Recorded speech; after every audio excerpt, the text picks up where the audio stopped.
कोतवाली का ही नए नए केस को सटाया जा रहा है। उसी के तहत 2 केस में और इनको कस्टडी दिखा दिया गया, तो अब 2 केस में और इनको बेल लेने की आवश्यकता पड़ेगी। तो एक तो पहले वाला है, तो बेल के मुद्दे पर कल बहस होना है इस समय, तो कल 2 बजे से बहस होगी, तो फिर और डिटेल आप। पहले वाला कौन सा मामला बच गया है? पहले वाला देखिए हर रोज नए नए केसों का खुलासा हो रहा है, तो 2 को जितना आंदोलन समय पहले से भी लोग जाते हैं, तो आंदोलन में तो जानते हैं कि केस उस हो जाता है। जैसे पप्पू यादव की फिर से बढ़ गई मुश्किलें। 2 केस पहले से थे, 2 केस और ठोक दिए गए। नमस्कार, आप देख रहे हैं सिटी पोस्ट लाइव, मैं हूं सृष्टि राज। पप्पू यादव की कानूनी मुश्किलें इन दिनों लगातार बढ़ती नजर आ रही है। पुराने मामलों को लेकर पुलिस और अदालत की अभी चक्कर काट ही रहे थे, किसी बीच 2 और मामले उन पर दर्ज कर दिए गए। जी हां, समर्थक तो इसे साजिश भी बता रहे हैं, जबकि प्रशासन का कहना है कि यह पूरी तरह से कानून की प्रक्रिया के तहत हो रहा है। हाल के घटनाक्रम में पप्पू यादव से जुड़े पुराने केसों को लेकर फिर से सुनवाई की प्रक्रिया शुरू हो गई है। 31 साल पुराने केस को लेकर जेल गए थे, गिरफ्तारी हुई थी उनकी, अब उसमें तो रिहाई मिल गई, लेकिन और भी उन पर 2 केस दे दिए गए थे। अब उन 2 केसों की सुनवाई की तिथि जब भी आती है, कोर्ट को बम से उड़ाने की धमकी मिल जाती है। अब ऐसा लगातार जब पप्पू यादव को इसकी सुनवाई की तिथि दी जाती है, कोर्ट को बम से उड़ाने की धमकी दे दी जाती है। अब इसी में आज फिर से कोर्ट को बम से उड़ाने की धमकी दे दी गई थी। उसके बाद आज फिर से ऐसी खबर आ रही है कि पप्पू यादव के 2 और केसेस उन पे लग गए हैं, जिसके लिए उन्हें जमानत लेना पड़ेगा। अब यह जो केस है वो काफी पुराने हैं, धरना प्रदर्शन के दौरान उन पर की गई केसें हैं। अब यही घटनाक्रम बार बार दोहराए जाने से अब लोगों के मन में सवाल उठने लगे हैं कि यह महज सहयोग है या किसी के पीछे की बड़ी साजिश काम कर रही है।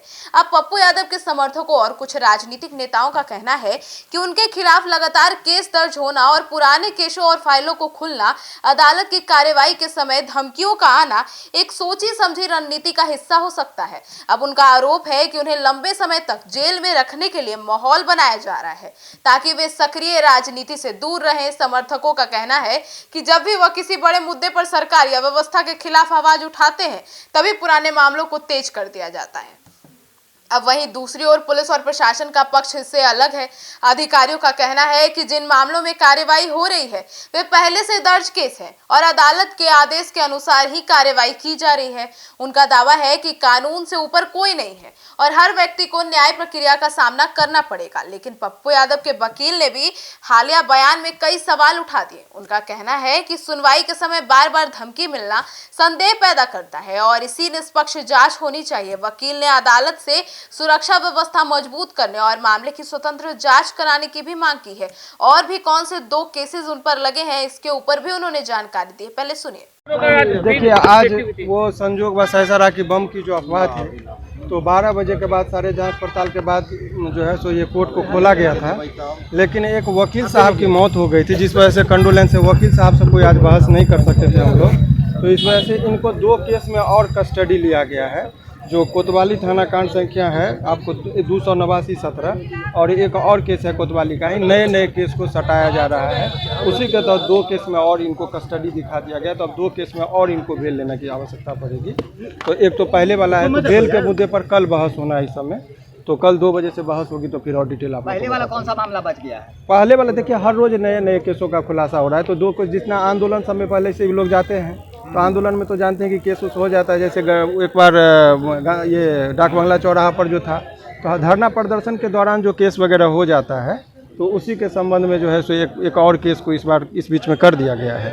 तो वही जो है जो पहले का केस 2017 का एक केस था, उस केस को भी सटा दिया गया है अब, ताकि अब जितने केस हैं उसमें चाह रहे हैं कि बारी बारी से, तो कि डिले देखिए और कुछ नहीं होता, प्रोसीजरल पनिशमेंट होता है, प्रक्रिया ही सजा के बराबर हो जाती है। तो ये प्रोसीजरल पनिशमेंट का एक तरह से हो जाता है। यही चीज़ है, बस हो गया, बस हो गया, बस डेट कल बहस होगा, कल बहस होना है उस केस में। ठीक है, धन्यवाद। तो सुना आपने। तो फिर यह मामला अब आरोप प्रत्यारोप और कानूनी प्रक्रिया के बीच उलझ चुका है। सच क्या है, यह अदालत की सुनवाई, जांच एजेंसियों की रिपोर्ट्स और सबूतों के आधार पर ही तय होगा। लेकिन लगातार सामने आ रही घटनाओं ने राजनीतिक और आम लोगों के बीच कई सवाल जरूर खड़े कर दिए हैं। अब इस पूरे घटनाक्रम को लेकर और पप्पू यादव को जेल में रखने की साजिश है या कार्रवाई हो रही है निष्पक्ष तरीके से, इस पर आपकी क्या राय है, कमेंट सेक्शन में जरूर बताइएगा। धन्यवाद।